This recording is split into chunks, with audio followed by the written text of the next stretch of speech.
수자학원 원장이고요. 이름은 구동진이라고 합니다. 반갑습니다. 어제 설명회를 처음 했고요. 어제는 이제 강의실에 어머님, 아버님들이 꽉 차가지고 이렇게 창문을 열고 설명을 했는데 어제보다는 오늘 더 설명을 잘할 것 같습니다. 한번 했기 때문에 저는 이제 학원을 여기서 이 지역에서 2006년부터 수업을 시작했고요. 수자라는 이름으로는 2008년에 학원을 정식으로 개원해서 아주 오랜 시간 이 지역에 있었다, 뭐 이 정도는 알고 계실 것 같고, 이제 이런 질문들을 많이 해요. 수자가 무슨 뜻이냐? 먼저 알려드리면 수석이라는 의미고 1등이라는 뜻입니다. 그래서 최고의 성적을 받기를 바라는 마음을 표현한 거다, 이렇게 알고 계시면 되고, 자세한 스토리는 또 있어요. 제가 이제 이 지역에 여러 군데, 서울에 여러 군데 수업을 하면서 이 지역에 일주일에 한 번 와서 수업을 하던 데였어요. 근데 이제 그 학원이 수자라는 수학학원이었고, 그 수학학원 이름을 그냥 그대로 따서 별로 고민을 안 했죠. 이렇게 될 줄은 모르고. 근데 이제 이렇게 지역에서는 그래도 고등부는 보통 많을 때는 400명, 350명에서 400명 정도의 아이들이 다니고 있어요. 그러니까 검증되었다? 뭐 이렇게 좀 보셔도 될 것 같고, 그래서 어머님들이 또 이렇게 관심 갖고 찾아주시는 것 같습니다. 오늘 이야기는 이 순서대로 거꾸로 갔는데요. 아이들이 입시를 치르는 데 있어서의 포인트, 대입의 포인트가 뭔지 좀 알려드리고, 수능 국어와 내신 국어를 어떻게 대비할지에 대한 간략한 설명, 그리고 세 번째가 고등학교 선택을 어떤 기준으로 할지 정보를 좀 드리는 시간, 그리고 이게 이제 제가 진행하는 거고요. 2부에는 저희 고등부 팀장님이 주요 학교별 그 내신 시험이 실제로 어떻게 나왔는지 좀 안내해 드리고, 그래서 우리가 이렇게 대비한다라는 구체적인 말씀을 좀 드리겠습니다. 그래서 시간은 1시간 반에서 1시간 한 40분 정도? 이 정도 걸린다고 보시면 될 것 같아요. 그래서 음료수도 미리 나눠드렸고요. 출출하시면 간식도 드시고 이러면 될 것 같습니다. 자, 2026학년도 대입의 필수 포인트라고 했는데, 첫 번째가 학생 수 감소로 인한 변화가 있어요. 그게 어떤 의미가 있나, 뭐 이런 걸 간략하게 설명드릴게요. 복잡하지만 그것을 꿰뚫는 단순한 원리가 있을 겁니다. 그래서 그렇게 좀 알려드리는 게 어머님들도 좀 편하실 것 같고, 두 번째는 수시 모집에서 학생부 종합전형은 축소되고 교과전형은 확대되고 있다. 이것이 어떤 의미가 있는지. 세 번째는 자기소개서가 없어지고 학생부 비교과는 축소되는데 그럼 어떻게 준비해야 되나, 이런 이야기하고, 네 번째는 정시 모집 인원 확대가 어떤 의미가 있는지, 그런 이야기를 좀 드릴게요. 여기 앞에 나오는 이 PPT 자료는 여기 안에 다 있습니다. 그래서 메모하실 거 편하게 메모하시고 이러시면 될 것 같고, 학생 수 감소로 인한 변화, 이 부분에 대해서 좀 말씀을 드리면, 2007년 우리 아이들의 이 출생아가 49만 6천 명 정도 돼요. 근데 이게 많은 편에 속합니다. 그러니까 2006년 출생아들은 47만 명 정도고요. 2005년 출생아들은 43만 명 정도밖에 안 돼요. 그러니까 점점 증가한 겁니다. 그래서 원래 수준으로 다시 회복한 거거든요. 이유는 황금돼지. 그래서 출산율이 갑자기 확 뛰었어요. 그럼 이 변화가 아이들에게 어떤 영향을 미칠까? 서울의 주요 9개 대학의 정원이 약 3만 3천 명입니다. 그러니까 여기서 이제 주요 9개 대학이라는 건 스카이, 서성한, 그리고 이렇게요. 9개요. 2는 이화여대를 말하는 겁니다. 여기에 이제 더해서 주요 15개 대학이 되면 훨씬 더 정원이 많겠죠. 4만 명이 훌쩍 넘어갑니다. 그리고 여기에 더해서 여기에 속하지 않는 의대, 한의대, 치대, 수의대, 이걸 더하면 5만 명에 가까운 인원이 돼요. 그러니까 실제로 이 출생아들이 다 수능을 보진 않거든요. 여기서 수능을 치르는 인원들이 한 70% 정도 된다고 보통 계산해요. 그래서 수능을 치르는 이들이 한 42만 정도고, 그러면 우리 아이들이 10% 정도의 성적만 거둬도 주요 대학을 갈 수 있다. 이렇게 생각하시면 될 것 같아요. 그래서 이 9개 대학은 상위 7.5% 정도면 합격이 가능하다. 그러니까 과거에 비해서 대학을 가기가 훨씬 수월해지긴 했습니다. 그거는 뭐 당연한 거고요. 그래서 드리고 싶은 말씀은 이거예요. 내신이 잘 안 나온다고 포기하지 말라는 겁니다. 내신 과목에서 어떤 과목이 3등급 이하가 나왔다고 나 이제 내신 안 할 거야. 섣불리 포기하지 말자라는 거고요. 기회는 되게 많이 열려있다 이렇게 보시면 될 것 같아요. 그래서 아이가 쉽사리 포기하지 않게 옆에서 잘 독려해 주셨으면 좋겠어요. 이제 내신 안 할래. 아니야. 내가 알아보니까 그렇진 않은 것 같아. 네가 좀 알아봐. 이게 중요하죠. 너도 좀 알아봐. 어떻게 될지.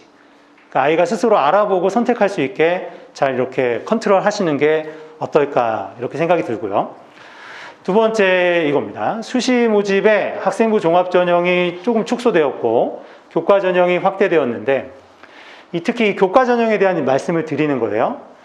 교과에 추천 전형이 확대되었어요. 이게 이제 무슨 말이냐 면 학교장 추천으로 하는 전형이 여러분 어머님들 아시는 게 아마 서울대에서 지역균형 그리고 고대에 있는 학교장 추천 이런 것들 몇 가지가 있었는데 올해 대폭 늘어났어요. 이거 지금 말씀드린 거 2023학년도 기준이거든요. 올해 기준. 올해 기준으로 대폭 늘어났어요. 15개 대학이 다 추천 전형으로 아이들을 뽑아요. 그러니까 이걸 이제 학교에서 추천을 받느냐 못 받느냐가 중요한 거죠. 그리고 이제 이 교과 전형에는 수능 최저 학력 기준이 들어갑니다. 이건 이제 뒤에 좀 더 자세히 말씀드릴게요. 자료집 15쪽에 잠깐 가보시면 15쪽에 보시면 일단 교과 전형으로 뽑는데 어떤 과목들을 반영하는가 거기 이제 정리가 되어 있는데요. 앞에 보시면 제가 이렇게 정리를 해놨어요. 대부분의 학교는 국어, 영어, 수학, 사회과학이에요. 그것만 반영합니다. 대부분의 대학은 교과에서. 근데 고대, 서울시립대, 성대, 연세대는 전교과예요. 그러니까 근데 뭐 국영수과사의 비중이 훨씬 더 높겠죠, 당연히. 근데 이제 전 과목을 반영하기 때문에 관리를 해야 된다. 내가 고대가 뜻이 있고 연대가 뜻이 있으면 전 과목을 고려해야 된다. 이렇게 생각하시면 될 것 같아요. 그래서 교과 성적 반영해서 이 학교, 나머지 학교는 다 국영수사과. 이렇게 보시면 되고, 그러니까 이제 과목을 축소하면 되겠죠. 그리고 이제 학교에 따라서 어떤 학교는 문과는 1학년 때 사회과목, 2학년 때 사회과목, 3학년 때 사회과목 배우니까 그것만. 그러니까 1학년 때 배우는 과학은 반영이 안 될 수도 있어요. 문과 아이들은. 자연계열은 1학년 때 배우는 사회가 또 반영이 안 될 수도 있죠. 여기 경희대 같은 경우에는 자연계열의 국수, 영과 80%만 되니까 사회는 반영이 안 될 수도 있어요. 그래서 뭐 진로 선택에 따라서 그리고 학교를 정하는 것에 따라서 좀 전략이 바뀔 수도 있다 이렇게 보시면 되고 표 3-2가 다음 페이지에 있는데요. 이 다음 페이지에 있는 내용을 보시면 이게 되게 중요합니다. 어머님들께 말씀드릴 중요한 내용이 뭐가 있냐면 건대는 이게 중요한데요. 추천 인원의 제한이 없어요. 학교에서 얼마든지 100명이면 100명이라도 추천하라는 거예요. 보통 이제 5% 이내, 또 고대는 4% 이내, 동국대는 8명 이내, 10명, 8명, 뭐 20명 이내, 20명 이내, 11% 이내, 10명 이내, 뭐 이렇게 되잖아요. 그러니까 이 대학에, 우리 고등학교에서 이 대학에, 이 전형에 몇 명 추천할 거야, 이게 된단 말이죠. 그러면 생각해 보실 게 있어요. 추천의 기준이 뭐냐 이거죠. 학교 아이들을 저 전형으로 추천해 줄 건데 고등학교에서 기준이 뭘까요? 당연히 내신 성적 순입니다. 그러니까 내신 성적 순에 따라서 추천을 받겠죠. 그렇죠? 근데 이게 또 맹점이 있어요. 어떤 맹점이 있냐면 서울에 있는 뭐 아주 일반고 공부 잘하는 학교다. 근데 전교 한 10등 한다. 그러면 전교 10등 정도 한다면 수능 성적도 잘 나오면 서울대 그 이상을 노려볼 수 있어요. 예를 들면. 근데 이제 받을 수 있는 건 고대 추천이에요. 안 받죠. 이 추천을 안 받는 일들이 생겨요, 아이들이. 자연계는 또 의대, 치대, 한의대, 수의대가 목표니까 안 받아요, 애들이. 내신 상위에 있어도. 그래서 이게 계속 내려옵니다. 그래서 중상위권 아이들이 중앙대 추천을 받기도 하고 막 이래요. 합격 가능성은 낮다. 추천을 받는다고 합격을 할 수 있는 게 아니라는 거죠. 그러니까 실제로 올해 저희 학원에 내신 한 2점 후반대 정도, 2등급 후반 정도 나오는 아이가 자기가 추천을 받았다고 하더라고요. 어디를 받았냐 했더니 중대를 받았대요. 그래?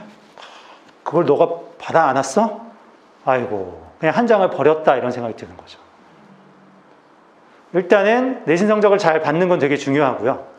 그리고 내신 성적 순으로 이 고교 추천을 하는데 이게 또 재학생만 추천해 주지 않아요. 고3만이 아니라 재수생도 그 학교에서 추천해 줄 수 있습니다. TO가 남으면 학교에서는 졸업생 중에서 너 여기 추천 한번 해봐. 이런 것도 가능하죠. 인원이 되게 많으니까요, 사실은.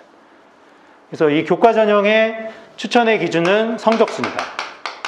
그러니까 내신 관리를 철저히 하는데 어머님들 생각에 이 교과 전형에서 연세대하고 고려대하고 추천 전형에서 어떤 학교의 내신 성적이 더 높을 것 같습니까?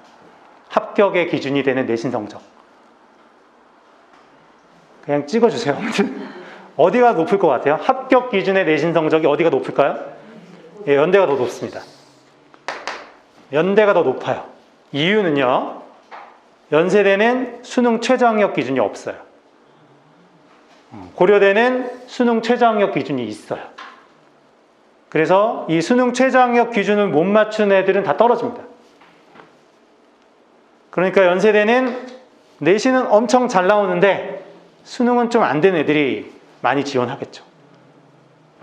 그래서 요 지역에 건대부고나 광남고나 동대부 여고에서는 연세대보다는 고대를 많이 갑니다. 최저학력 기준 이것 때문에. 연대를 덜 가는 편이에요. 그리고 합격 기준도 상당히 차이가 많이 나요. 그래서 고대가 올해 이 수능 최저학력 기준을 조금 완화해 줬어요. 내신 성적이 좀 안 좋은 애들이 자꾸 들어오다 보니까 좀 변화를 주겠다. 뭐 이렇게 하기도 했고요. 그래서 수능 최저학력 기준이 굉장히 크게 작용하는 영역이다 이렇게 보시면 돼요. 이 전형 자체가. 그래서 내신 성적을 잘 받을 자신이 있는 학교를 선택했다. 아이가. 그래서 나는 그래 조금 공부 못한다고 알려진 학교를 선택할 거야. 하면 가서 수능 공부 같이 열심히 해야 돼요. 그러면 교과의 학교장 추천 전형으로 좋은 데가 갈 수 있어요. 수능 최저를 못 맞추는 친구들이 굉장히 많아요. 서울대의 지역균형 선발이 3등급 2개 뭐 이렇거든요. 그거 못 맞추는 친구들이 2개인가 3개인가 그거 못 맞추는 친구들이 300명 정도 돼요. 생각보다 되게 많습니다. 고대 이 학교장 추천 전형에서 수능 최저를 맞춘 친구들이 지원자의 40%밖에 안 돼요. 그러니까 수능 공부를 병행하면 가능성이 되게 높은 전형이다 이렇게 생각하시면 될 것 같습니다. 그래서 여기 이제 최저학력 기준을 보시면 국영수를 반영하는 거고 뭐 세계 영역에 3합 4 대단히 어려운 거예요. 3합 4면 1, 1, 2 뭐 이렇게 나와야 되니까 그래서 이제 의대급이 다 이렇게 4합 5 뭐 이렇게 되죠. 조금 낮추면 3합 6 뭐 이런 학교들. 이제 아까도 말씀드렸지만 최저학력 기준이 이렇게 없는 학교들은 내신 성적 아주 높은 애들이 간다 이렇게 생각하시면 될 것 같아요. 그래서 여기 보시면 한양대도 없죠. 한양대도 그래서 거의 1.12, 뭐 1.2 이 정도의 내신을 받는 아이들이 합격한다고 보시면 돼요. 그럼 어떤 애들이 거기에 지원하냐? 지방 아이들인 거죠. 지방 고등학교에서 수능 성적은 잘 안 되고 내신은 월등히 좋고 그래서 일단 지원하는 게 당연합니다. 그렇게 좀 제도가 운영되고 있다 이렇게 보시면 될 것 같고요. 2022, 3학년도의 선발 비율의 변동을 잠깐 보시면 이 종합전형에서 36%였는데 34%로 좀 떨어졌어요. 이건 이제 자료집 안 보셔도 됩니다. 그리고 이게 이제 정시 전형인 수능 전형의 인원이 소폭 증가했죠. 그렇죠? 근데 이제 어머님들 신문 기사나 이런 데 보시면 수시는 한 80% 모집하고 80% 가까이, 수능은 20%대로 모집한다, 정시는 20% 정도다라는 기사를 보실 수 있을 거예요. 그러니까 내가 알기로는 40%인데, 정시 40%인데 뉴스에서나 기사에서는 수시로 20 몇 프로, 수시로 80% 가까이 뽑고 정시로는 20%대 뽑는다, 이런 기사들이 나올 거예요. 전체예요. 전국 대학을 기준으로 그런 겁니다. 그러니까 전국 대학을 기준으로 하면 수시 선발 인원이 훨씬 많아요. 그래서 정시 수능 전형은 20%대로 내려가는데 그 기사는 전국 기준. 그래서 상위 15개 대학에, 서울에 있는 상위 15개 대학은 수능이 매우 큰 비중을 차지하고 있어요. 종합전형은 왜 이렇게 줄어들었나? 그러니까 이제 이 공정하지 않다, 이제 막 그런 일들이 있었잖아요. 봉사활동 상 주고, 교수 자녀라서 혜택 주고, 뭐 이랬던 사회적 이슈가 된 것 때문에 수시의 학생부 종합전형에서 평가 항목으로 들어갔던 것들을 대부분 다 없애죠. 그래서 그게 이제 이 다음 내용이에요. 자기소개서도 없애고, 학생부 비교과도 더 축소하고, 수상 경력이나 자율 동아리도 반영하지 않고, 그리고 남는 건 이 두 개입니다. 세특, 행특, 종합의견, 이것만 남게 돼요, 거의. 그래서 이 변화가 갖는 의미가 무엇인지 좀 설명해 드릴게요. 그냥 앞에만 보시면요, 서울대에서 어떤 항목으로 평가할지를 제시해 준 거에 학업 능력, 학업 태도, 학업의 소양에서 자소서는 다 빠지고요. 원래 있었는데 이제 학업 관련 교내 수상도 없어져요. 학업 관련 교내 수상으로 학업 태도 살펴보는데 없어졌어요. 이런 거 다 반영 안 합니다. 남는 게 뭐냐? 교과 관련 얼마나 성취했는가. 이건 이제 성적으로 보는 거예요. 세특, 그다음에 창의 체험 활동에 대한 거, 동아리 활동, 행특, 종합의견, 이걸로만 아이들을 평가하겠다는 거예요, 이제는. 그러니까 당연히 누구의 권한과 누구의 권위가 커졌겠어요? 교사의 권위와 권한이 굉장히 커진 거죠. 그러니까 아이들이 학교 생활을 정말 열심히 해야 됩니다. 한 번 더 보여드릴게요. 2024학년도 학생부 기재 변경 사항에 수상 경력은 대입에 반영하지 않습니다. 그러니까 이 취지는 2025, 2026 다 유지될 거라고 보시면 돼요. 세특에서 방과 활동 원래 이제 기재 안 하고요. 영재교육, 발명교육 같은 거 이제 반영하지 않습니다. 독서 활동 대입에 반영하지 않아요. 그럼 이제 우리 아이는 책을 안 읽어야 되나? 그리고 학교에서 하는 교내 수상, 교내 대회 같은 거 있는데 그거 가서 열심히 안 해야 되나? 제가 볼 때는 이렇습니다. 독서 활동을 혼자서 하되 그냥 독서에 대한 기록만 안 될 뿐이잖아요. 그리고 이 학교 교육에서 독서하지 말라고 권하진 않을 거 아닙니까?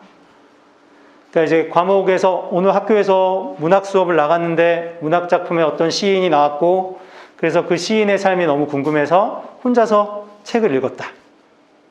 그리고 그 다음 단계가 중요하죠. 담당 선생님을 찾아가서 선생님 내가 이 책을 읽어봤는데 이런 게 좀 많이 궁금했어요. 좀 알려주세요. 이 과정이 아이의 세특에, 이 세부능력 특기사항에 반영될 수 있겠죠. 아, 저 아이가 정말 열심히 공부하는구나. 이제 거기에 반영될 수 있어요. 그러니까 이제는 제도를 두고 그 제도를 잘 따라서 해라가 아니라 이제 니네가 알아서 해봐. 이렇게 바뀌었다고 보시면 돼요. 독서 니네가 알아서 해봐. 가짜로 읽지도 않은 책 이름 넣고 저자 이거 안 할게.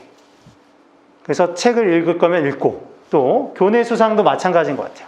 교내에서 어떤 대회가 열렸을 때 열심히 하는 거죠. 그래서 상을 받아요. 다만 대입에 직접 기록은 안 되지만 누구에겐 각인될 수 있냐? 담당 교과목 선생님에게는 각인이 되겠죠. 아, 쟤 열심히 하는 애구나. 무슨 말씀인지 이해되시죠? 반영이 안 되는 것들이 있지만 이 반영이 안 되는 것들 이면에 다른 요소가 분명히 있을 거라고 그렇게 생각하시면 될 것 같아요. 안 그러면 학교에서 써줄 게 없어요. 특출나게 아이들을 써줄 것도 없게 되니까 이런 부분들은 좀 신경 쓰셨으면 좋겠고, 봉사활동에서도 개인 봉사활동 같은 건 이제 의미가 없습니다. 워낙 봉사활동은 되게 크게 문제가 됐기 때문에 사회적으로. 그래서 다시 돌아오면 수상경력 자율동아리 대입에 반영하지 않고 자소서도 없어지고 학생부 비교과도 축소되고 남은 건 이겁니다. 이건 교사가 작성해 준다. 그래서 우리 아이들이 이거 잘해야 되거든요. 학교생활 진짜 열심히 해야 돼요. 그리고 첫 내신, 첫 학력평가가 중요한데 이 첫 학력평가가 3월 달에 보는 교육청 모의고사입니다. 서울시 교육청 모의고사인데 3월 모의고사를 잘 보면 어떤 일이 벌어질까? 이제 고등학교에서는 아이들에 대한 정보가 없습니다. 이 아이가 공부를 잘하는지 뭐 하는지 중학교 때 어떻게 살았는지 아무것도 모르는데 딱 3월 달에 처음 보는 시험. 이 시험을 보고 나서 와, 얘 되게 잘하는구나. 아, 잘하는 애가 있네. 각인되는 거죠. 그리고 이 주변의 사립학교 2개는 이 3월 모의고사 성적을 가지고 심화반을 선발하죠. 근데 거기서부터 달라지는 거예요. 길이 달라지죠. 그래서 이 3월 첫 학력평가 아주 잘 봐야 되고, 그리고 3월 첫 중간고사도 잘 봐야 됩니다. 왜냐하면 한 번 1등급으로 이렇게 그 자리를 차지한 아이들이 잘 안 바뀌어요. 특히 여학교는 대단히 잘 안 바뀌는 편이에요. 국어 같은 경우. 그래서 첫 내신 첫 학력평가 사활을 걸고 공부해야 됩니다. 그리고 내가 이제 주목받는 사람이구나. 선생님들도 내가 열심히 학교생활 열심히 하는 걸 알아주고, 그러니까 아이가 어떻게 되죠? 잘할 수밖에 없어요. 기대치가 있고 스스로 그 기대를 무너뜨리지 않으려고 하니까. 그래서 저희 이제 애들 중에서 공부 열심히 하는 친구들을 보면 학교 수업이 내신도 중요하고 하니까 아이들이 학교 수업을 되게 열심히 들을 것 같잖아요. 이제 사실 그렇지 않죠. 다 거의 다 전멸, 자거나 막 이런다고 해요. 근데 이제 너는 어떻게 하냐? 그러니까 자기는 차마 잘 수가 없대요. 왜 그러냐 했더니 자기마저 자면 수업하는 선생님이 너무 힘들다고. 자기만 수업을 듣고 있는데 자기마저 딴짓을 해버리면 선생님한테 너무 미안해가지고 못하겠다고. 근데 이제 그렇게 되면 그 아이는 그 선생님을 통해서 다른 선생님한테도 이 반에 가면 얘를 보고 내가 수업을 한다. 걔는 태도가 너무 좋더라. 이렇게 되죠. 근데 뭐만 잘하면 되냐? 이것만 잘하면 됩니다.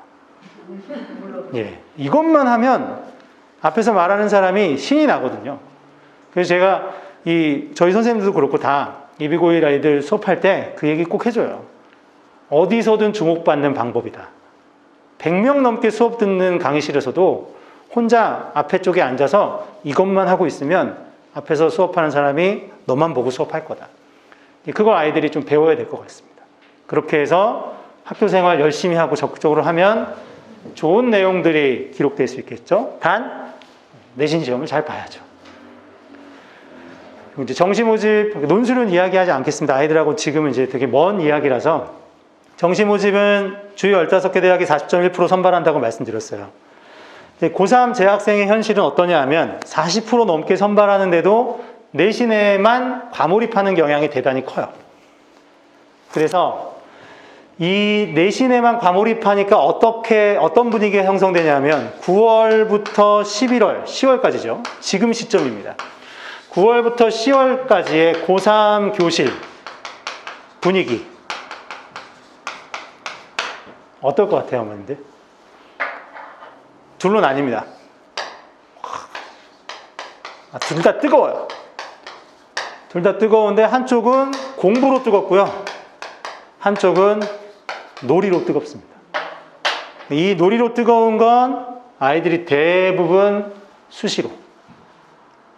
수시로 대학을 가겠다고 결심하고 그래서 수능에 특별히 신경 쓰지 않는 아이들이 많은 그런 교실, 그런 학교. 수능에 끝까지 최선을 다할 수밖에 없는 분위기의 학교, 난이거든요. 근데 애들이 대부분 내신에만 지나치게 몰입을 하는 경향이 있어요. 수능이 쉽지 않으니까. 쉽게 이루어지지 않으니까. 그래서 사실은 재수생이 아닌 재학생들은 그냥 내신 잘해서 좋은 대학 가는 게 가장 쉽게 대학을 가는 방법이긴 해요. 수능으로 가는 길이 훨씬 어렵기도 하거든요. 근데 아까 보셨지만 교과 전형, 추천 전형에서 합격을 잘 하려면 최저학력 기준을 잘 맞추는 게 굉장한 우위를 갖추는 일이에요. 그러니까 수능 공부를 잘 해야 되겠죠. 그래서 아이들 중에서 이제 작년쯤이었나? 그 동대부여고 한 학생이 학교에 가면 자기는 요식이었는데요. 학교에 가면 책상을 들고 복도로 나오고 싶대요. 교실 안에서 애들이 너무 노니까 분위기가 안 잡히는 거예요. 공부를 할 수가 없다. 막 게임도 하고 뭐도 하고 뭐 그런 분위기 있잖아요. 그래서 이제 상대적으로 그렇지 않은 학교는 이 막판의 분위기가 다릅니다. 그래서 이제 이거는 사실은 입시 결과나 이런 걸 떠나서 잘 모르는 3학년들 아이들한테 직접 듣지 않으면 알 수 없는 정보이긴 하거든요. 그러니까 그래서 이제 광남은 끝까지 공부로 뜨거운 학교, 정시로 뭘 해보겠다는 열정이 가득한 학교, 그렇지 않은 학교들은 좀 상대적으로 덜한 편, 이런 분위기도 있어요. 그럼 이제 그런 분위기 안에서 우리 아이가 주변 분위기에 휩쓸리지 않고 내 갈 길을 꿋꿋하게 갈 수 있을까?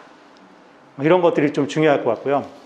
그래서 지금은 아이들이 되게 많은 걸 선택할 수 있는 선택지가 되게 많습니다. 아직 아무것도 일어나지 않았으니까 수시, 교과도 해보고 종합도 해보고 정시도 한번 해보자. 그래서 다 해보자.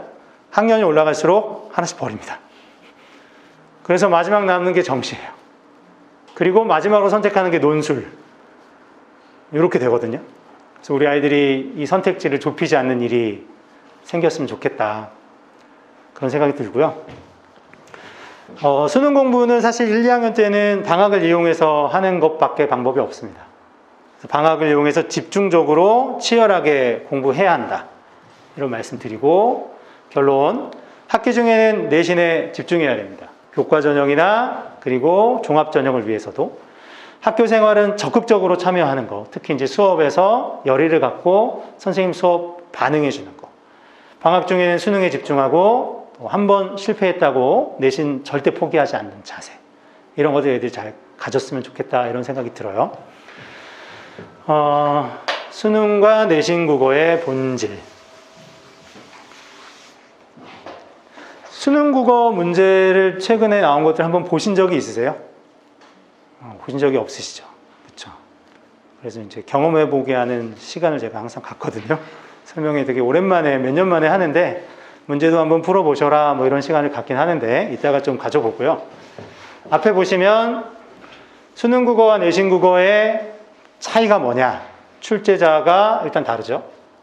교육과정 평가원에서 출제하고 학교 교과목 담당 교사가 출제합니다. 수능 국어는 고등교육 전반 과정의 전반과 다양한 소재의 지문과 자료를 가지고 문제를 내고, 내신 국어는 교과서의 범위를 정해주고 기출 모의고사도 범위로 정해주고 프린트로 범위를 정해줍니다. 범위를 정해주는 게 되게 의미가 있죠. 그래서 수능 국어는 딱 한 번 시험 보고 내신 국어는 10번의 시험을 보게 됩니다. 평가 목적 12번인데 마지막 3학년 2학기 내신은 입시에 그해 수시 입시에 반영이 안 되기 때문에 시험을 아예 개판으로 봅니다. 애들도 그냥 장난이 아니죠. 학교에서도 수업을 안 하니까 학교에서 수업을 안 해요. 고3 9월 이후 2학기에는 학교 모든 과목이 다 자습이에요.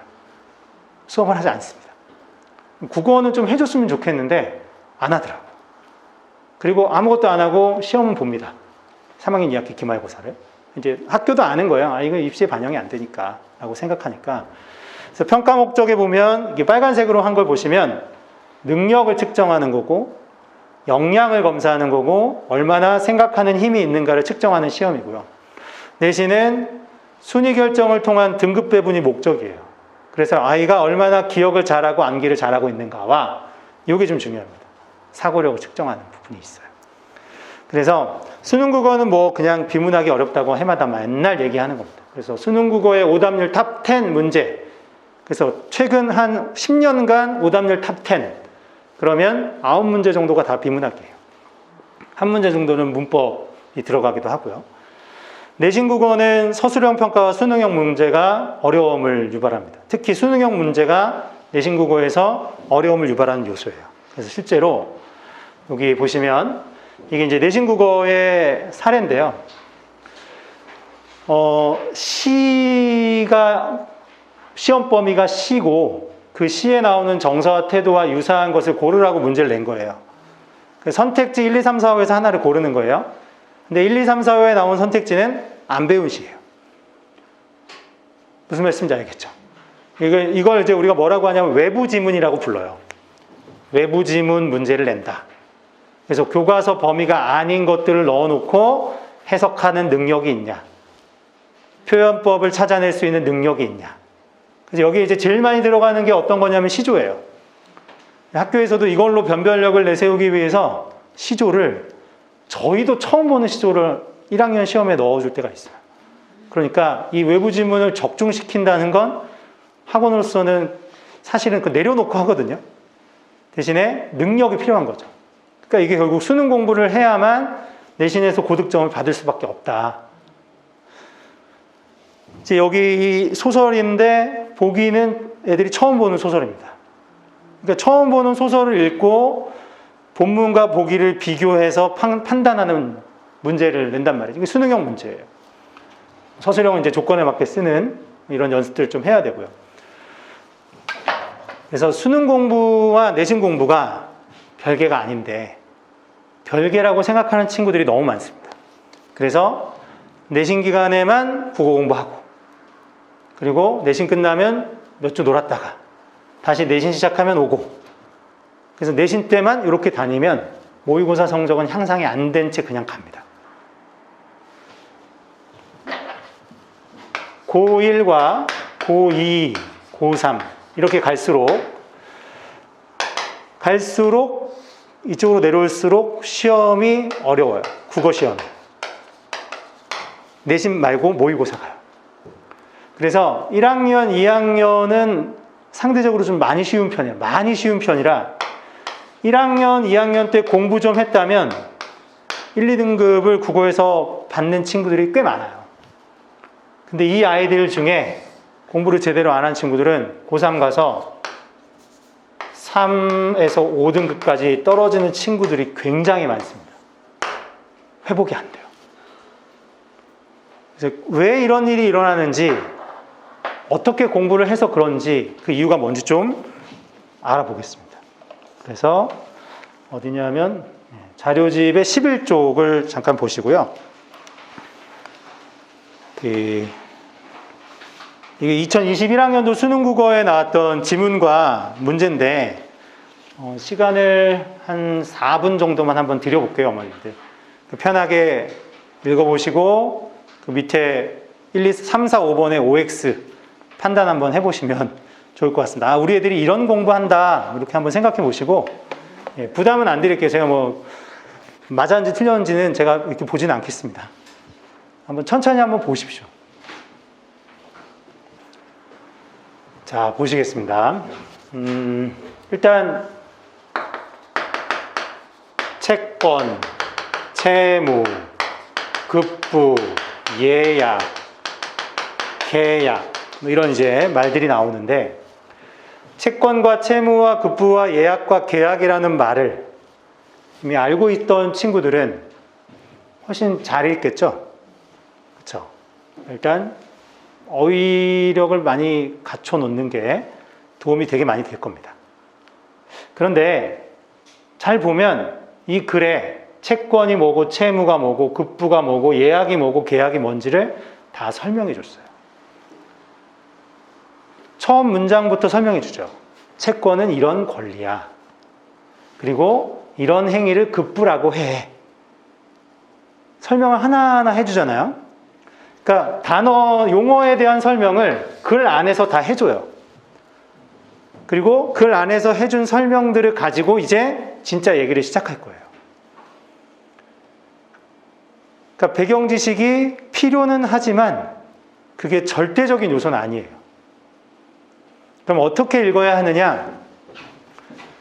채권은 어떤 사람이 다른 사람한테 특정 행위를 요구할 수 있는 권리예요. 이 특정 행위를 급부라고 한대요. 그럼 멈춰야 돼요.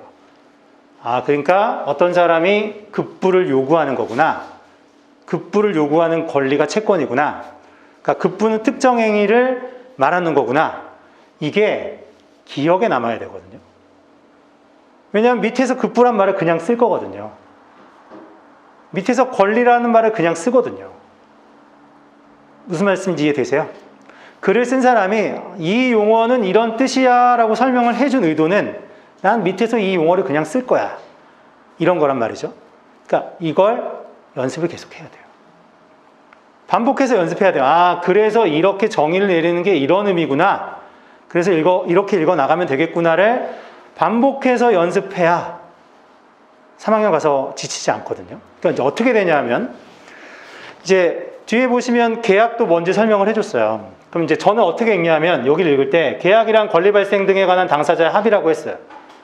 그럼 이 권리 발생이라는 게 결국 뭐냐면 채권이 발생하는 거구나 이거죠.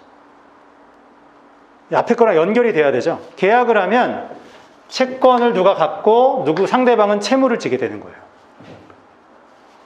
그러겠죠. 권리 발생 등에 대한 합의니까.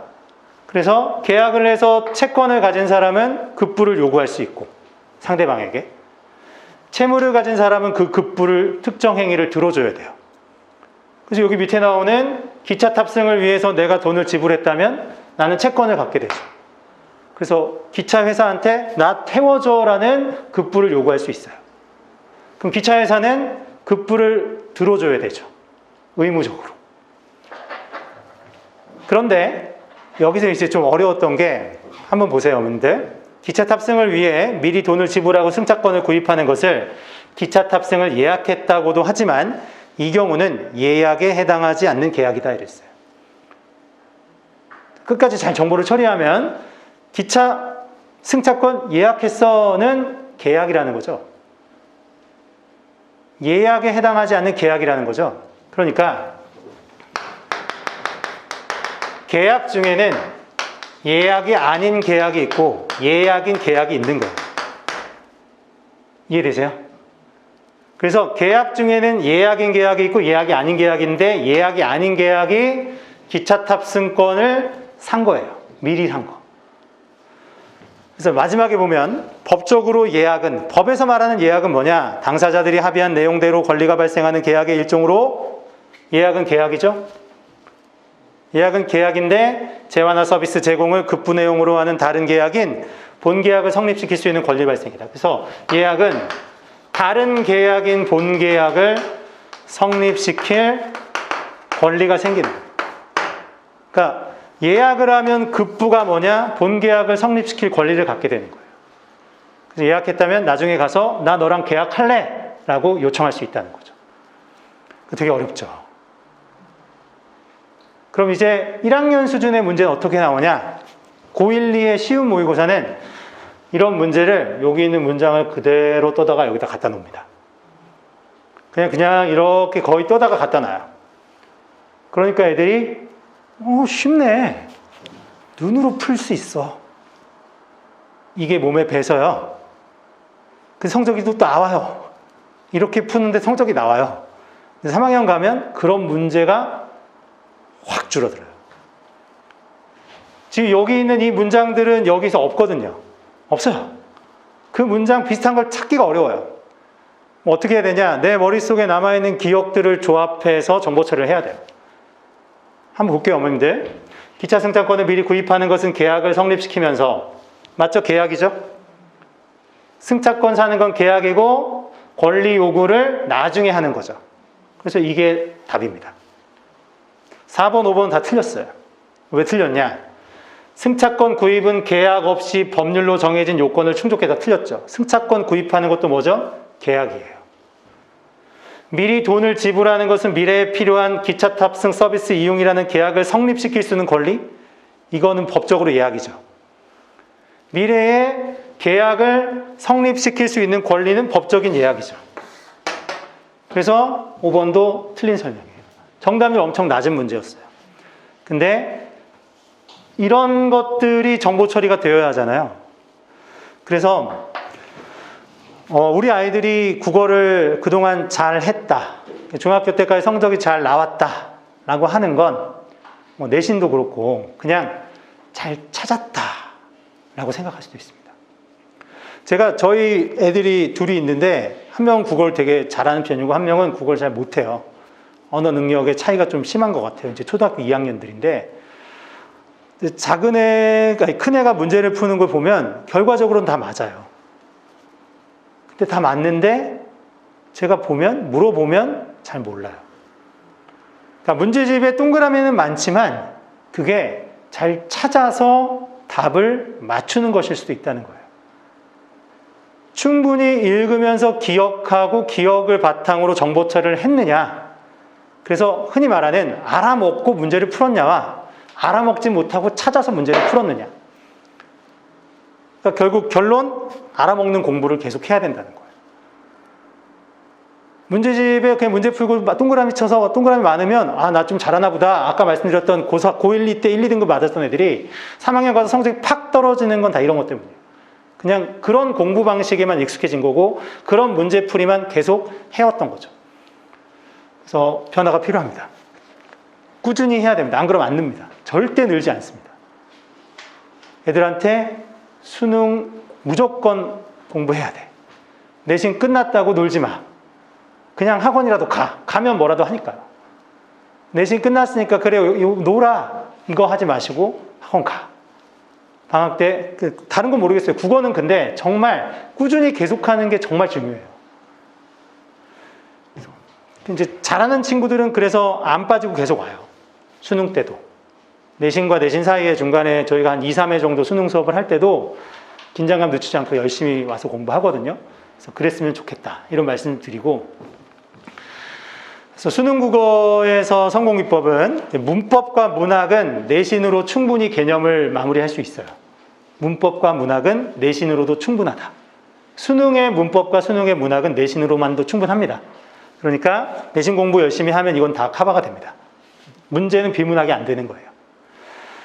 방학을 이용해서 집중적으로 학습하면서 꾸준한 학습을 하면 될 것 같아요. 특히 이 말, 내신 공부도 수능 공부고 수능 공부도 내신 공부다. 이따가 저희 선생님 오셔서 내신 문제들 설명할 때 보시면 수능 공부의 필요성이 내신에서도 또 중요하게 얘기가 될 겁니다. 내신 국어 성공기법 꼼꼼함만으로도 3등급 이상은 확보가 가능한데, 그러니까 남녀공학에서는 여학생들이 훨씬 더 중위권의 성적을 더 많이 받아요.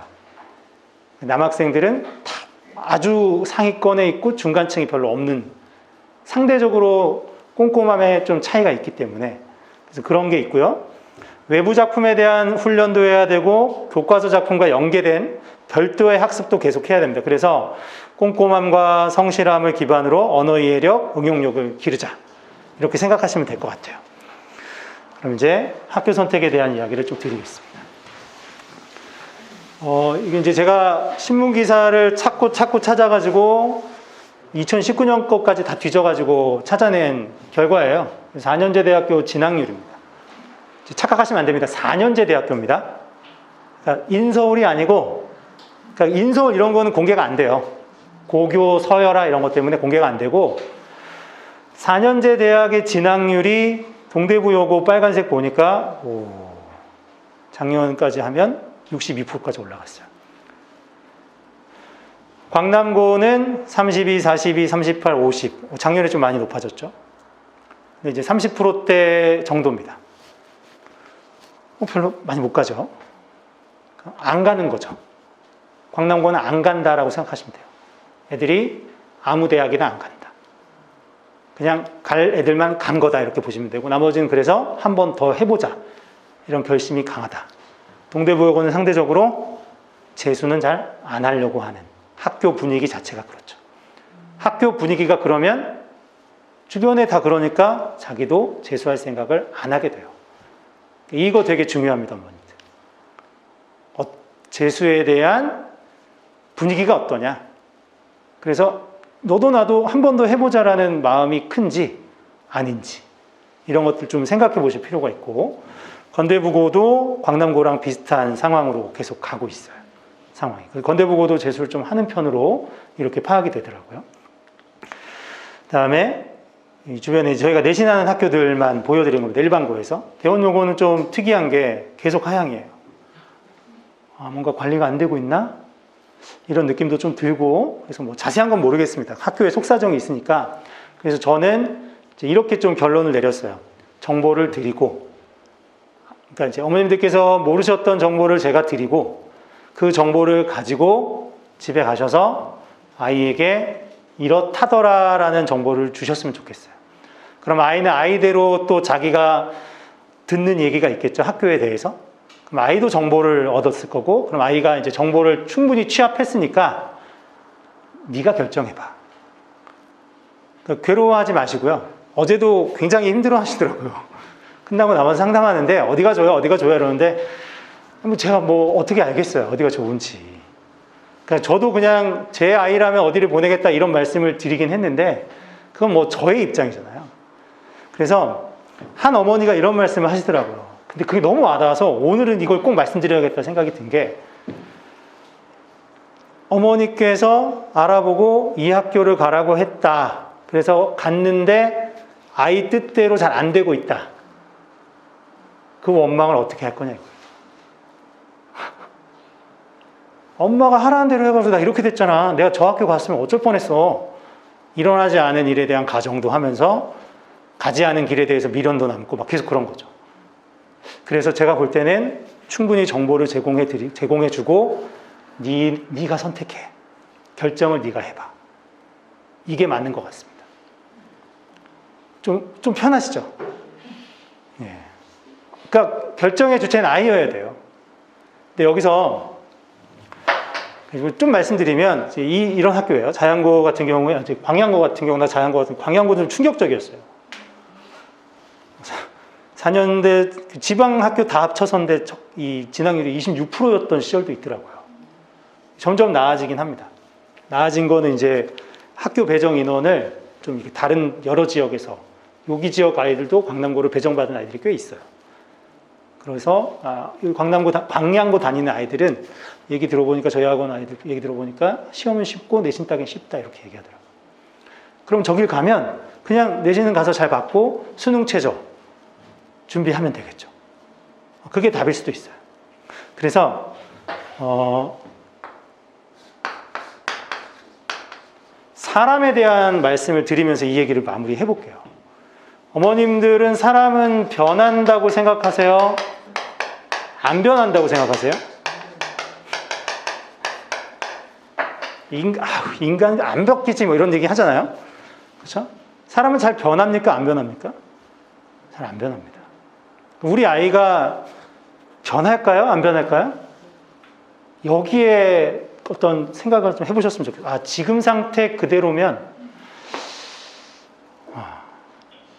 변화할 거라는 기대를 하시고 거기다 걸고 가는 것보단 지금 상태, 얘 공부 안 했지, 공부 안 하지, 얘 지금 되게 잘하지, 열심히 하지, 그런 생각들을 하시면 어떨까 싶습니다. 잘 안 변합니다. 진짜 안 변합니다. 제가 3학년 딱 겨울방학 시작할 때 애들한테 뭐라고 얘기하냐면, 대학 가고 싶지? 그럼 너 인간이 변해야 돼. 성적 올리고 싶지? 그럼 주변에서 다 이런 얘기 들어야 돼. 쟤 왜 저래? 쟤 이상해졌어. 그런 말을 듣지 않으면 성적은 못 올리는 거다. 결국 습관과 태도가 만드는 거잖아요. 다 경험해 보셔서 아실 거고. 그래서 우리 아이가 과연 변할까? 안 변한다면, 지금 이 상태라면 어떻게 해주는 게 좋지? 가정을 안 하시는 게 좋을 것 같아요. 가면 정신 차리고 잘할 수도 있을 거니까. 그래서 좋은 학교로 가보자. 좀 빡센 학교로 보내보자. 이건 위험할 수도 있다는 거죠. 사실 다 아시잖아요. 잘 안 변합니다. 어머님들도 아까 말씀하셨잖아요. 잘 안 변해요. 그래서 이제 정리를 제가 좀 해봤어요. 진학률이 4년제 대학교의 진학률이 높은 학교들은 어떻게 해서든지 학교에서 그 해 대학을 보내려고 하는 거고, 그래서 수시에 대한 준비가 좀 잘 돼 있는 편이다 라고 생각할 수 있을 것 같아요. 그럼 이 주변에서는 동대부여고가 거기에 해당할 것 같습니다. 내신 받기는 그래서 어려운 편이고 면학 분위기는 내신에서는 면학 분위기는 좋은 편일 거예요. 이제 어떤 학교들은 수능 준비는 다 개인적으로 하는 겁니다. 학교에서 안 해줍니다. 그렇게 하시면 돼요. 진학률이 낮은 편인데 내신 받기 어렵고 10%로 나뉘어요. 그러니까 진학률이 낮다는 건 낮은데 내신 받기 어렵다는 건 애들이 재수를 많이 한다는 얘기예요. 진학률이 낮고 상대적으로 내신 받기가 조금 더 쉬운 편인 학교는 공부를 좀 전반적으로 안 하는 분위기의 아이들이 있다. 이렇게 보시면 될 것 같고, 그래서 내신 받기 어렵다면 이제 면학 분위기는 좋은 편이겠죠. 그래서 광남고가 아무리 뭐 어떻다 저떻다 4년을 다닌다 뭐 이런 얘기가 있지만 굉장히 열심히 하는 학교고 좋은 학교예요. 거기서 자극받는 아이들도 있고요. 아, 내가 그동안 공부를 이것밖에 안 했구나.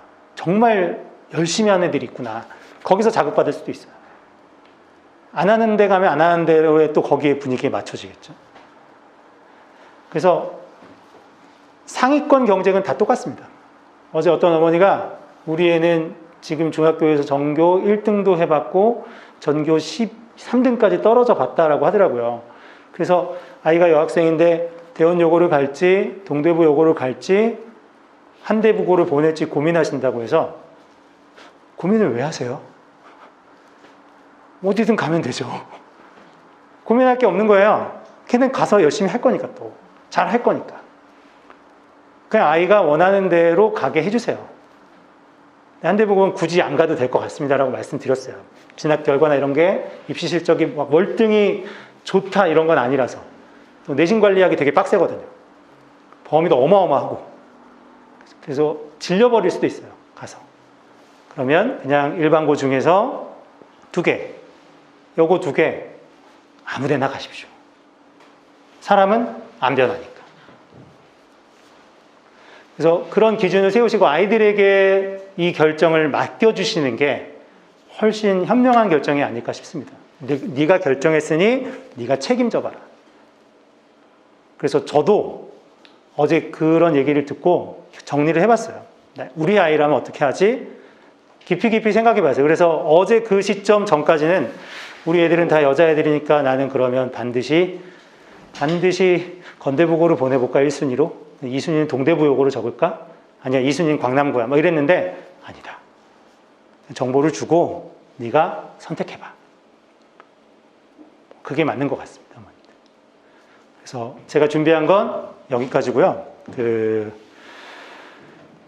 이 얘기입니다. 진학률이 낮고 내신 따기 어려운 학교가 있고, 진학률이 낮고 내신 따기 쉬운 학교가 있고, 진학률이 높은데 내신 따기 어려운 학교, 이렇게 나뉜다고 볼 수 있고요. 기본적으로 여학교는 상위권 경쟁이 대단히 치열합니다. 그래서 남자아이를 두신 부모님께서는 그냥 수능 공부를 빡세게 평소에 많이 시키자, 이렇게 생각하시는 게 훨씬 나을 수도 있어요. 아주 최상위권이 아니면. 재수를 안 시킨다면 어디가 좋을지 생각해 보시고, 아이도 난 재수는 안 할 거야 이렇게 생각한다면 어디가 좋을지 생각해 보시고, 환경에 지나치게 영향을 많이 받는 아이라면 안 변할 거란 말이에요. 환경에 영향을 많이 받는데 안 변해요. 그러면 주변의 분위기에 휩쓸려 갈 가능성이 크겠죠. 그러니까 공부 많이 하는데, 공부 열심히 하는 대로 보내는 게 답일 것이고, 난 내 길을 그냥, 아이가 그냥 주변에 신경 안 쓰고 그런 애들 있잖아요. 자기 할 일 그냥 하는 애들이면 어디를 가도 상관이 없다. 이런 결론인 것 같습니다. 예비고일 수업은 어휘 테스트로 시작해서 고전시가 현대시 비문학 독서 3교시로 진행이 됩니다. 6주 동안 진행하고 1교시, 2교시, 3교시 이렇게 진행하고요. 선생님 3분이 들어가서 아이들과 수업을 하게 될 거고요. 오자마자 이제 문맥적 의미 그리고 사전적 의미를 묻는 수능형 문제 어휘 테스트를 보게 되고, 이 순서대로 강의를 진행합니다. 그래서 여기 보시면 고전 시간은 시조를 공부할 건데, 이게 이제 내신하고 직결되는 시조들이에요. 그래서 그 대비를 한다라고 보시면 되고, 현대시는 낯선 작품과 배운 작품들을 비교해보는 연습을 하면서, 낯선 작품을 공부하는 건 결국 수능에 대비하는 것이기도 하고 내신에 대비하는 것이기도 합니다. 그리고 비문학은 제대로 읽는 태도와 행동을 배우게 될 거예요. 그래서 이렇게 진행할 거고, 그래서 일일학습, 이게 이제 제일 중요한 교재라고 봅니다. 저희가 이제 졸업했던 애들이 어떻게 성적을 올렸지 했을 때 단연 1순위로 꼽는 게 1일학습교재예요. 2006년부터 책을 만들어서 아이들한테 계속 매달 공부하고 매일 공부하라고 주는 교재거든요. 그래서 이것만 잘해도 대학 갈 수 있어서 저희도 이거에 이제 관리를 좀 철저히 하려고 합니다. 수업 시간은 토요일하고 일요일에 있고 이미 여기 아마 3개 반은 거의 마감일 거고 일요일에 1시에 하나 더 새로 반이 개설됩니다. 그래서 동시간대에 반 2개가 운영되는데 그래서 아직 안내를 기존의 재원생분들은 그냥 정해진 시간에 오시면 되고 신규생분들은 저희가 다음 주 초에 수요일이나 이때 연락을 다 드릴 거예요. 어느 반으로 가실지 안내해 드릴 테니까 그렇게 알고 계시면 될 것 같습니다. 준비된 건 여기까지고요. 감사합니다. 네, 그럼 지금부터 2부 진행을 하도록 하겠고요. 저는 설명을 좀 앞에 여기 있는 프레지를 통해서 설명을 좀 드리려고 하니까 좀 안 보이는 부분은 책을 봐주시면 되고 잘 보이는 경우는 이 앞을 좀 봐주시면 감사하겠습니다. 우선 저는 지금 수자원에서 고등부 팀장을 맡고 있고요. 지금 광남고 내신 대비를 담당하고 있습니다. 그래서 광남고뿐만이 아니라 동대부여고랑 건대부여고 설명을 다 해드릴 거고요. 아까 처음 뵀을 때 어머님들께서 되게 눈빛이 활기가 넘치셨는데 지금 조금 많이 다크서클이 심해지셨는데요. 1시간 동안 설명드리기 힘드실 텐데 좀 간략하게 압축적으로 설명을 하고 빨리 보내드리도록 하겠습니다. 그럼 지금부터 광남고부터 먼저 시험의 출제 경향을 먼저 분석을 해드리도록 할게요. 자, 우선 총평을 보시면 2022년도 시험이 좀 무난하게 출제가 되고 있습니다. 그래서 원래는 광남고 1등급이 90점 초반 정도였는데 재작년 같은 경우에는 네, 27페이지입니다. 근데 지금 이제 2022년부터는 1등급이 90점 중반에 형성이 돼서 경쟁이 되게 많이 치열해졌습니다. 그래서 한 문제 틀리고 서술형 조금 감점돼도 이제 1등급 받기 힘든 경우라고 보시면 될 것 같아요.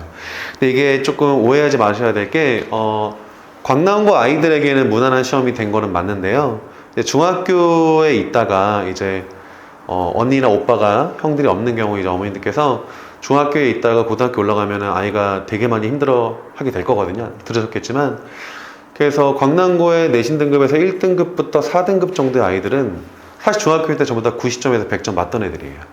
근데 그 애들이 다 이제 광남고 올라가서 점수대가 낮아지기도 하고 경쟁이 너무 치열해지기도 한다는 거를 애들이 많이 좀 어렵고 국어가 이렇게 어렵다라는 거를 좀 느끼게 될 거라서 좀 그걸 미리 알고 계시면 좋을 것 같습니다.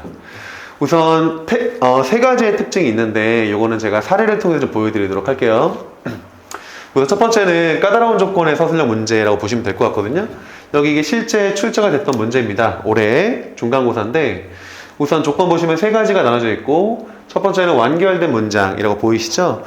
단답식으로 쓰면 안 되고요. 문장이 전부 다 끝이 다로 끝나야 되고 만약에 애들이 주어를 되게 안 써요. 애들이 글을 잘 안 써봐가지고 읽는 거는 잘하는 애들이 생각보다 글을 잘 못 쓰기 때문에 문장을 하나 구성하는 것도 애들이 주어를 빼먹고 쓰는 경우가 되게 많은데 주어 빼도 다 1점씩 감점입니다. 되게 좀 조건이 까다로워요.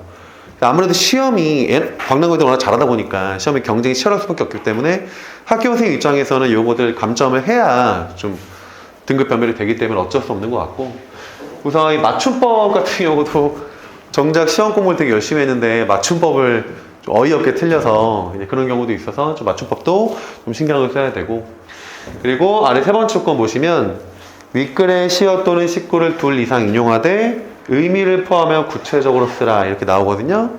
아이들이 감점당할까봐 자기가 알고 있는 모든 지식을 동원해서 문장을 만드는데 그렇게 문장이 점점 길어져서 겹문장들이 되면 이 아이들의 부족한 문장 구성 능력이 드러나게 되기 때문에 문장 성분과는 호응이 안 돼도 다 감점이에요.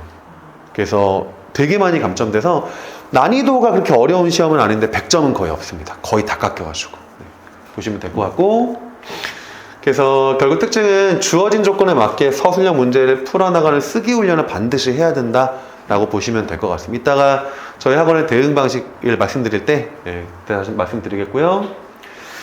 두 번째는 이제 광남고가 외부 지문을 출제를 2년 전부터 많이 하기를 시작했어요. 원래 근처 사립학교들보다 광남고는 외부 지문을 출제 안 했었는데 2년 전부터는 이런 식으로 시험범위 들어가는 게 파수꾼이라는 작품이거든요. 70년대 독재정권과 관련된 작품인데 이거를 80년대 5.18 광주 민주화 항쟁과 관련된 현대시랑 연결시켜서 처음 보는 현대시입니다, 아이들이. 그래서 이거를 시험장에서 직접 해석해내야 되는 그런 시험이 결국은 1등급을 가르는 문제라고 보시면 될 것 같습니다. 그래서 이거를 저희는 이제 원장님께서 말씀하셨겠지만 외부 지문이라고 부르는데 2021년부터 이제 현대시, 고전시가 등의 다양한 외부 지문이 출제가 되고 있어서 해결책은 두 개라고 보시면 돼요. 결국 수능 국어 능력이 돼야 됩니다. 내신 시험도 결국 수능이랑 별개가 아니기 때문에 아이들이 내신만 반짝 공부하고 수능 때 쉬고 내신 때 반짝하고 이런 경우가 있는데 그러면은 절대 고등급까지 올라가기 힘들어요. 처음 보는 시를 해석할 줄 알아야 되고 처음 보는 글을 읽어낼 수 있는 문해력이 있어야 되기 때문에 수능국어 능력이 필요하다 보시면 될 것 같고 이제 그래도 저희 입장에서는 좀 열심히 했는 애들이 이런 문제 틀리면 좀 안타까우니까 출제가 될 수 있는 예상 외부 지문 자료를 주기도 합니다. 이따 뒤에서 말씀드릴게요. 세 번째는 이제 광남고 시험의 가장 큰 특징인데 학교 프린트 개념을 출제를 되게 많이 하십니다. 그래서 여기 있는 예시가 여기 있는 모든 내용들이 학교 프린트 내용을 개념들을 다 외웠는지 달달달 암기했는지 확인하는 문제라고 보시면 될 것 같아요. 그럼 이제 어머님 생각에는 이거 그냥 암기하면 되는 건데 다 맞출 수 있는 거 아니냐고 생각이 드실 수가 있는데 문제는 뭐냐면 공부할 양이 되게 많습니다. 학교 프린트 양이 워낙 많기 때문에 이거 미리미리 한 주마다 공부해 놓지 않으면 아이들이 시험 1주 정도 남으면 자기 합리화를 하게 돼요. 이 정도 하면 대충 하면 되겠다. 이렇게 시간이 부족하니까. 또 다른 과목도 공부해야 되니까. 그런 면에서 내용이 어려운 건 아닌데 양이 많기 때문에 공부할 양이 많아서 이거를 학생이 주도적으로 계획을 짜서 공부하는 습관이 된 아이들이면 다행인데 그게 안 되는 아이들은 이제 공부량이 점점점 밀리다 보니까 뒤에 가서는 이제 그걸 감당할 수가 없는 상황까지 오게 된다라고 보시면 될 것 같습니다. 여기까지가 광남고 시험의 특징이라고 보시면 될 것 같고요. 두 번째는 또 이제 관심이 많은 학교시죠. 건대부고 시험을 좀 말씀을 드리도록 할 텐데요. 우선 건대부고는 재작년에 시험이 너무 어려웠어요. 재작년에 1등급 컷이 70점대였거든요. 말도 안 되는 평균이 막 4, 50점 이렇게 나왔었는데 다행히 이제 제가 볼 때 국어 부장님께서 뭐라고 하신 것 같아요. 다행히 작년부터는 난이도가 좀 무난해지기는 했지만 그래도 예전에 건대부고가 좀 내신 따기가 좀 무난하다라는 인식이 있었던 때에 비해서는 이제 국어 시험은 난이도가 전반적으로 올라간 거는 맞습니다. 그래서 90점 초반 정도의 1등급 컷이라고 보시면 될 것 같고요. 우선 특징들을 제가 역시 건대부고도 사례를 통해서 말씀을 드리도록 할게요. 건대부고는 시험의 변화가 좀 많은 학교예요, 이번에. 그래서 좀 비교를 하려고 이렇게 왼쪽과 오른쪽에 있다 기출문제를 말씀드릴 건데 우선 첫 번째는 건대부고에서 학교 프린트 내용이 당연히 나오고 광남고랑 똑같이 거의 그대로 출제를 합니다. 그래서 왼쪽에 보시면 예를 들어서 여기 있는 미주시 내용을 보시고요. 오른쪽에 이게 실제 올해 학교 시험지인데 4번 선택지를 보시면 거의 내용이 똑같습니다. 그래서 기본적으로 성실성을 판단하는 문제는 건대부고도 예외적이지 않게 나온다라고 보시면 될 것 같습니다. 그래서 30% 정도가 이런 기본 문제가 출제가 된다. 절대 틀리면 안 되는 문제라고 보시면 될 것 같고요. 이런 문제 틀리면은 혼내야 됩니다. 정말로 아까운 문제라서. 자, 두 번째는 이제 모의고사가 시험에 되게 많이 반영이 돼요. 그래서 교과서 범위만큼 모의고사가 많이 들어가는 경우가 많기 때문에 이제 어머니들께서 그러면 우리 아이가 수능이 좀 준비가 덜 돼 있는 아이인데 되게 모의고사가 많이 들어가면 좀 어려워하지 않을까라고 걱정하실 수가 있는데 그나마 다행인 건 문제를 어렵게 출제하지는 않습니다. 보시면 왼쪽에 2번 선택지 보시면 되고요. 자, 이게 왼쪽이 모의고사 시험지고요. 오른쪽이 이제 실제 학교 시험지인데 왼쪽 2번과 오른쪽 1번의 내용을 보시면 거의 똑같은 거 보이시죠? 그대로 출제하십니다. 어렵게 해봤자 그냥 앞뒤 선후관계 바꾸거나 인과관계 바꾸는 정도지 문제가 어려운 건 아니에요. 자, 근데 여기서 건대보고 시험의 가장 큰 특징이 나오는데 문제가 어려운 건 아닌데 시험의 그러니까 글자 수가 너무 많습니다. 지문이랑 보기랑 선택지가 다 길어요. 그래서 보통 시험지가 10페이지가 넘어가게 되죠. 그럼 이제 아이들은 시험장에서 뭐가 부족하게 될까요? 시간이 부죠. 그럼 이제 아이들이 처음에는 문제가 무난하니까 자신감 있게 풀다가 점점점 읽어야 될 내용들이 많아지게 되고, 그럼 뒤에 중학교 때 아이들이 겪어보지 못한 거를 겪게 됩니다. 분명히. 그러면 이제 뒤에 시간이 부족하게 돼서 슬슬 이제 마음은 좀 더 급해져 오는데 서술형은 뒤에 남아있고, 이제 점점 개념 정리했던 거를 뽑아내는데 오류가 생기게 돼요. 이런 문제를 틀리지 않을 것 같은 아이들이 뒤에 시간이 부족해서 급하게 판단하다 보니까 틀리는 경우가 생각보다 많아서 오답률이 높습니다. 근데 문제가 어렵다기보다는 결국 시간 부족, 멘탈이 흔들리기 때문에 오류가 생기는 경우가 많다라는 걸 이제 건대보고를 가게 되는 학생들의 어머님께서 꼭 아셔야 될 것 같습니다. 중간고사에 분명히 그럴 거예요. 시간 부족 현상이 있을 겁니다. 세 번째도 비슷한 맥락이에요. 지금 건대보고가 시험이 되게 길다고 했잖아요. 자, 요게 왼쪽이 20년 시험지고 오른쪽이 21년 시험지인데 보시면 변화가 딱 보이시죠? 선택지의 길이 자체가 되게 길어졌습니다. 거의 많아봤자 2문장 정도인데 여기서는 하나의 문장이 겹문장이 한 4개 정도가 쓰여가지고 아이들이 판단하기도 헷갈릴 뿐더러 워낙 시간이 오래 걸리기 때문에 뒤에 시간 부족 현상이 생겨서 생각보다 등급이 안 나오는 경우가 많다는 거를 꼭 기억하셨으면 좋겠습니다. 여기까지 건대보고고요. 이제 마지막 세 번째는 이제 마지막이죠. 동대부여고 시험을 좀 말씀드리도록 하겠습니다. 우선 동대부여고는 여러 작품을 묶은 문제, 교과서 외 작품, 별도의 어휘 문제 이렇게 나오는 게 특징인데 요 세 가지의 특징도 역시 아래 사례를 통해서 좀 보여드리도록 할게요. 자, 첫 번째는 이게 동대부여고 올해 시험이었는데 보시면 이게 서술형 문제거든요. 근데 여기 밑줄 친 것만 봐주시면 됩니다. 보시면 국외음화가 일어나는 이유를 쓰라고 했고 국외음화 현상이 일어나지 않는 이유를 쓰라고 했죠. 그래서 아이들이 중학교 때 공부했던 아이들이 착각하는 경우가 자기가 문법을 공부했다는 수준이 단순 암기에 그치는 경우가 되게 많습니다.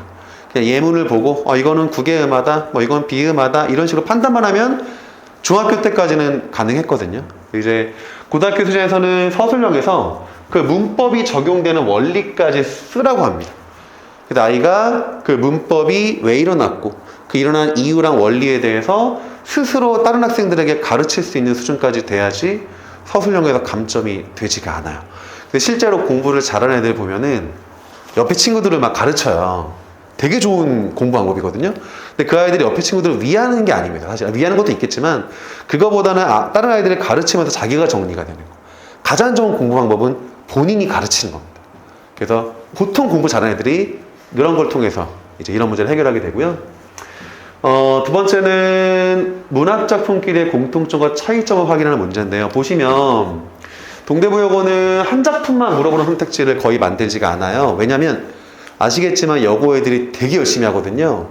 그래서 내신 범위 들어가는 건 모든 학생들이 다 잘합니다. 그래서 한 작품에 대한 건 물어보면 다 맞출 거예요. 그래서 학교 선생님들께서는 2개 작품들의 공통점과 차이점 이렇게 번갈아서 물어보시는 문제를 출제하게 되면 아이들의 오류율이 높아질 수밖에 없는 겁니다. 그래서 아이들 공부할 때 그 작품만 공부하면 절대 안 되고 자, 아래 보시면 자, 이런 공통점이나 차이점을 묻는 문제가 많이 출제가 되니까 내신 공부 시에는 한 작품의 특징과 개념을 다른 작품과 연결시키는 훈련을 의식하고 있어야 됩니다. 아무 생각 없이 이거는 이거야, 이거는 이거 암기만 할 게 아니라 이 작품과 이 작품은 어떤 면이 공통적이네, 내용은 어떤 게 공통적이고 표현법은 어떻게 공통적이네 라는 거를 본인이 좀 주도적으로 공부를 해야 이런 좀 어려운 문제를 해결할 수 있다라고 보시면 될 것 같습니다. 자, 세 번째는 세 번째는 여기 문제 보시면 지금 이 문제는 객관식 문제랑 서술형 문제가 결합된 문제인데요. 보시면 아시겠지만 이게 건대보고와의 공통점이에요. 문제 자체가 엄청나게 길죠. 이 문제 하나 읽는 데만 한 3분이 넘게 걸립니다. 읽고 문제 풀면 이 문제 한 문제에 5분 걸릴 수도 있는 거고 5분 걸리면 다행인데 이제 좀 이렇게 넘어가지 못하고 이렇게 집착하는 아이들은 확실히 가지고 고르지 못하니까 이 한 문제 갖다가 10분을 투자하게 되는 경우도 있어요. 특히 경험이 많이 없는 고1 첫 번째 중간고사에서. 안타깝게도 준비는 되게 열심히 했는데 건대보고 마찬가지로 뒤에 이런 문제 때문에 뒤에 시간이 부족해서 서술형을 잘 못 쓰거나 이런 경우가 있어서 동대보고도 이런 특징이 있다. 그러니까 지문 문제 자체가 되게 깁니다.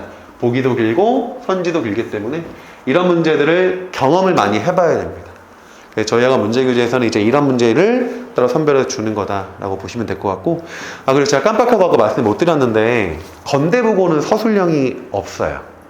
그래서 건대보고는 서술형에 대한 걱정은 안 하셔도 됩니다. 객관식으로만 나오거든요. 현재까지는 그랬어요.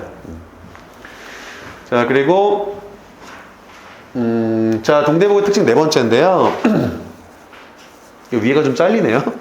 그냥 외부 지문이라 광남고 1학년과의 또 공통점입니다. 여기 보시면 선택지 하나하나가 현대시 작품들인데요.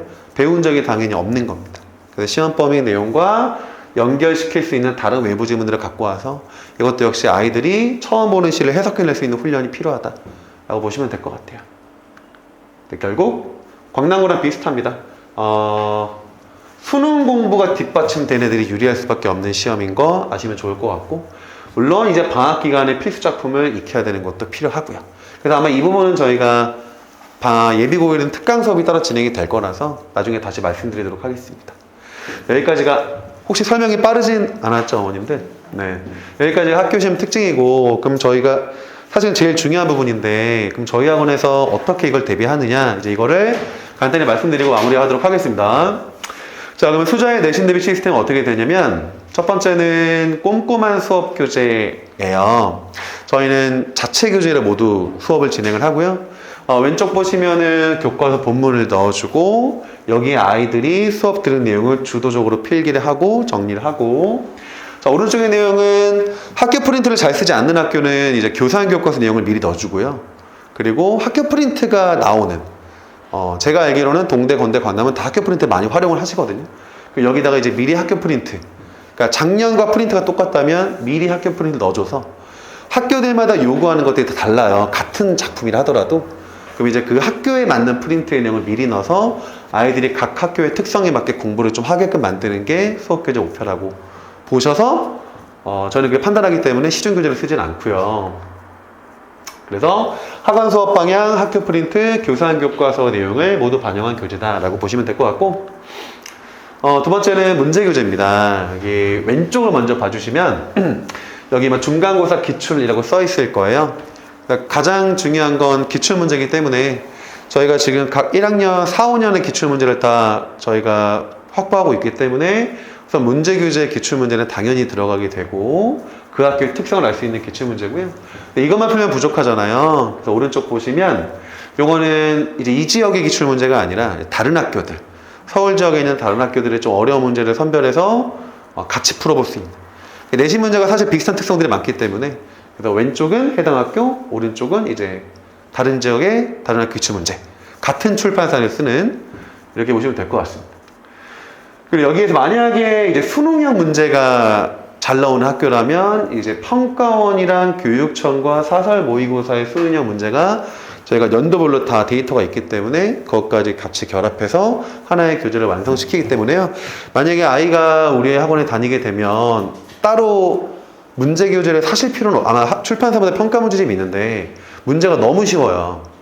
이 학교 시험, 이 주변 학교 시험들과는 너무 난이도가 크기 때문에 굳이 사실 필요 없어요. 자습서를 원하는 학생들이 있기 때문에 자습서는 사는 걸 말리지 않는데 문제를 풀려고 평가 문제집을 사실 필요는 없습니다. 자, 그리고 세 번째는 이제 평일 클리닉 수업이 아이들이 가장 만족도가 높은 건데요. 저희가 그 주말에는 정규 수업이 있는 거고요. 이제 내신 때는, 수능 때는 없는데 내신 때는 아이들이 평일에 한 번씩 더 와야 됩니다.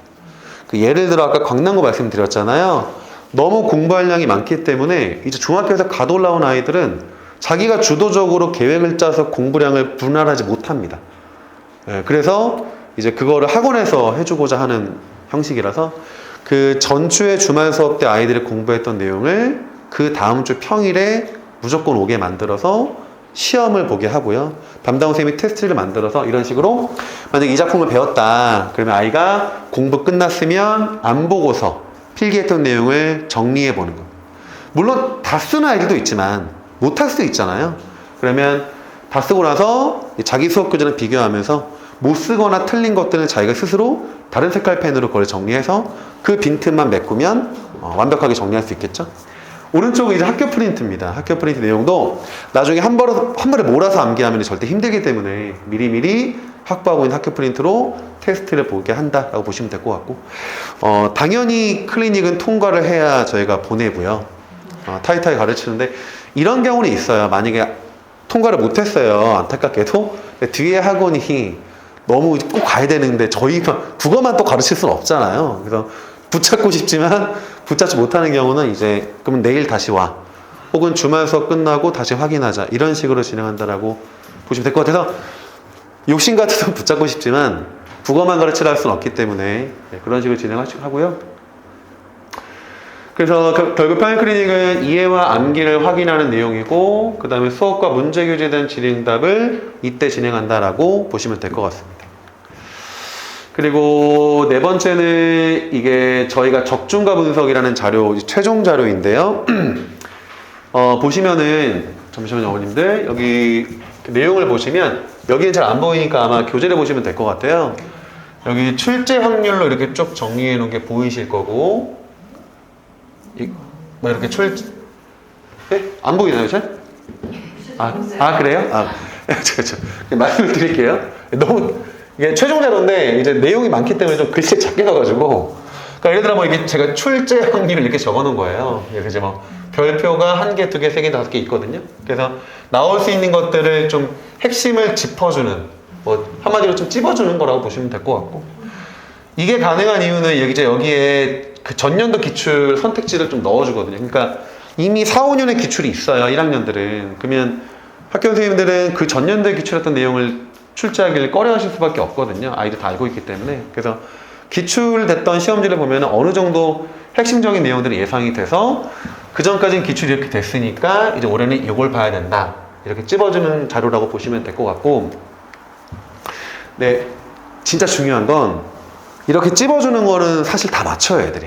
공부를 어느 정도 했으면 중요한 거는 다 알거든요. 결국 1등급과 2등급을 가르는 건 디테일한 부분이라 생각하시면 될 것 같습니다. 한 개도 놓치지 말아야 돼요. 결국 디테일에서 갈리기 때문에 여기 있는 내용들은 시험에 나올 수 있는 모든 내용이라고 보시면 될 거예요. 그러니까 어제 자료 어떻게 만드냐면 그 내신 시험에서 한 치의 빈틈도 허용하지 않겠다는 각오로 만드는 자료고 그 학원에서 수업했던 내용 이게 되게 중요합니다. 결국 학교 시험은 학교 선생님이 출제하시는 거기 때문에 학교 선생님의 필기를 절대 놓치면 안 되고요. 그리고 또 안타까운 경우가 뭐냐면 학교마다 반마다 들어오시는 선생님들이 다르세요. 그럼 이제 필기 내용이 다른 경우가 있거든요. 그럼 이제 어떤 반은 그걸 설명을 하셨는데 어떤 반은 설명 안 하신 걸 내시는 이렇게 억울한 경우가 있습니다. 이거를 방지하려고 저희는 학원에 아이들 많이 다니니까 각 반별의 필기를 다 모아서 이제 그런 불상사가 생기지 않도록 모든 반의 학교 수업 필기를 이 자료에 넣어준다라고 보시면 될 것 같아요. 그리고 아까 말씀드렸던 출제 경향, 출제 예상, 그 다음에 이제 마지막에는 기출만 풀리거든요. 최종 모의고사 기출로 마무리하는 시험 바로 전날에 정리하는 자료라고 보시면 될 것 같습니다. 자, 이렇게까지 했는데도 점수가 안 나온 애들은 결국 외부 지문과 서술형 때문에 점수가 안 나와서 마지막에는 외부 지문 나올 수 있는 표현법이나 작품들을 정리를 해줍니다. 외부 지문이 잘 나오는 학교들 같은 많이 안 나오면 굳이 할 필요 없어요. 굳이 시간 낭비가 돼버리기 때문에 외부 지문이 나오는 학교들은 저걸 정리해 줍니다. 물론 정리해 줬을 때 안 나오는 경우도 되게 많아요. 솔직히 말씀드리면 저희가 무슨 신도 아니기 때문에 나오는 걸 똑똑똑 씹을 수 없지만 나오는 경우도 꽤 있기 때문에 결국 저 때 하나 나오게 되면은 저걸로 결국 저 어려운 문제 한 문제를 맞추는 거에 따라 되게 결과가 달라지거든요. 이거는 꼭 진행을 한다 보시면 되고 오른쪽에는 아까 말씀드렸던 서술형이 되게 까다로운 학교 광남고 그 다음에 건대부가 안 나오고요. 동대부여고는 서술형이 되게 어렵거든요. 그래서 쓰는 방법들을 알려주고 아이가 써보고 그리고 썼는지 내용만 들어가는 게 아니라 문장이 적합하고 문장성무 호응이 맞고 맞춤법 맞는지까지를 확인하는 자료. 이렇게 하면 저희가 봤을 때는 더 이상 해줄 게 없는 내신 대비 시스템이라고 생각을 해서 이렇게까지 진행합니다 라고 보시면 되겠습니다.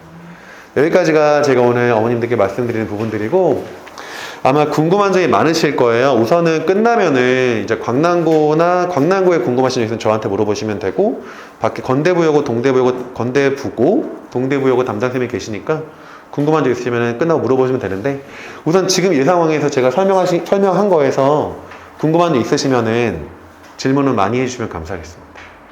귀한 시간 내주셔서 감사합니다.